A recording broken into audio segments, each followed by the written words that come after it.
C result was expected कित्याक speaker हो BJP सरकाराच्या बेसिसाचेर काम करता. ताजे लिगल रेमेडीज आमचे lawyer are evaluating what is to be done. पूण आतां म्हजी मागणी आसा आनी म्हजी demand to the speaker that जी दुसरें पिटिशन आमी फायल केल्लें that is on that 8 people who have actually defected. हें पिटिशन आमी डिफेक्ट जावच्या पयलीं फायल केल्लें की अशें अशें ते मुवमेंट करता हांकां डिस्क्वॉलिफाय करचें.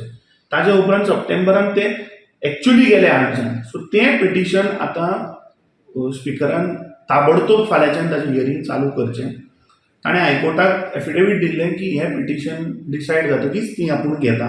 तेजो supreme court judgement which says that within 90 days he has to decide on that matter. So फाल्यांच्यान ताणें तें चालू करचें आनी within 90 days he has to decide on those 8 people. Now if he fails here to decide within 90 days we will take the legal remedies कितें आसा.